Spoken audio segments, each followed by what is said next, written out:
이르시되 너도 오늘 평화에 관한 일을 알았더라면 좋을 뻔하였거니와 지금 내 눈에 숨겨졌도다. 아멘. 예수님은 나귀를 타시고 많은 사람들의 환영과 찬양을 받으시며 예루살렘에 들어오셨습니다. 사람들은 종려가지를 흔들고 겉옷을 길에 펴며 예수님을 왕으로 맞이했습니다. 그러나 예수님은 그 뜨거운 환호 속에서도 기뻐하지 않으십니다. 오히려 예루살렘 성을 바라보시며 눈물을 흘리십니다. 사람들은 승리의 왕을 기대했지만 예수님은 그 성이 곧 닥쳐올 심판과 멸망을 바라보고 계셨기 때문입니다. 그리고 그때 예수님은 너도 오늘 평화에 관한 일을 알았더라면 좋을 뻔하였거니와 지금 내 눈에 숨겨졌다고 말씀하십니다. 예루살렘은 오랫동안 메시아를 기다려왔습니다. 수많은 선지자를 통해 하나님의 말씀을 들었고 예수님의 놀라운 기적과 가르침도 직접 보았습니다. 그러나 그들은 하나님께서 보내신 참된 왕을 알아보지 못했습니다. 자신들이 원하는 정치적인 해방과 세상의 영광만 기대했을 뿐 죄에서 구원하시기 위해 오신 메시아는 받아들이지 않았습니다.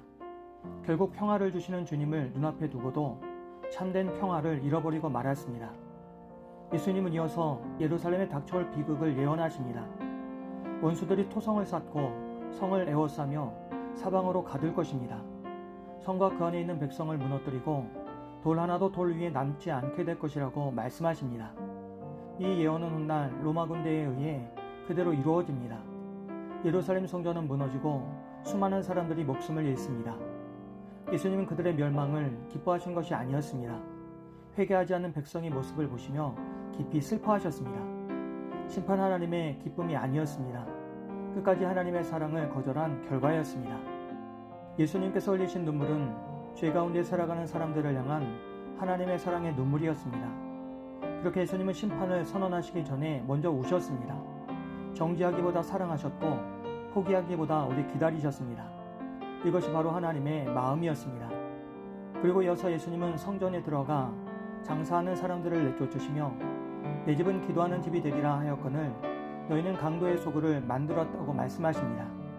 성전은 하나님을 예배하는 거룩한 곳이었습니다. 그러나 사람들은 예배보다 이익을 앞세웠습니다. 하나님보다 자신의 욕심을 채우는 장소로 바꾸어 버렸습니다. 특히 성전들에서는 제물과 환전을 빌미로 많은 이들이 부당한 이익을 취하고 있었습니다.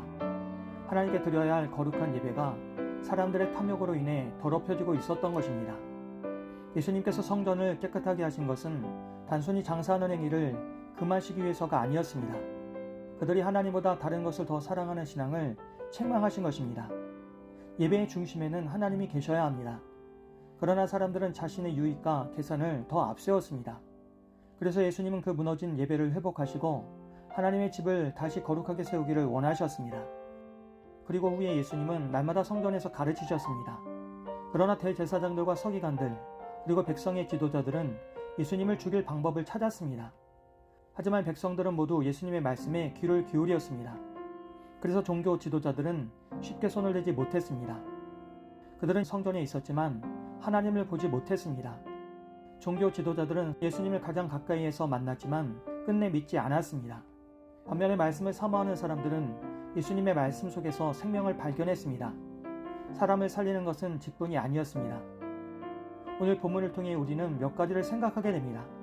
먼저 우리는 예수님께서 우리에게 주시는 참된 평화를 바로 알고 있는지를 돌아봐야 합니다.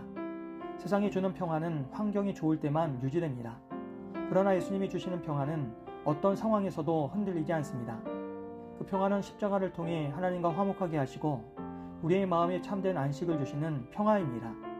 그래서 이 평화를 아는 사람이 진정으로 복된 사람입니다. 또한 오늘 말씀은 우리의 마음이 하나님께서 기뻐하시는 성전인지를 돌아보게 합니다. 하나님은 건물보다 우리 자신을 성령님께서 거하시는 성전이라고 말씀하십니다. 그런데 우리의 마음이 욕심과 염려 그리고 세상의 가치로 가득 차 있다면 어떻겠습니까? 주님께서는 오늘도 우리가 우리 안을 깨끗하게 하기를 원하십니다. 우리의 기도가 회복되고 말씀이 살아나며 하나님을 가장 사랑하는 삶이 될 때 우리의 삶은 하나님께서 기뻐하시는 거룩한 성전이 될 것입니다. 또한 무엇보다 우리는 오늘 말씀에서 예수님께서 흘리신 눈물을 기억해야 합니다. 예수님은 잃어버린 영혼을 위해 지금도 사랑의 마음을 품고 계십니다.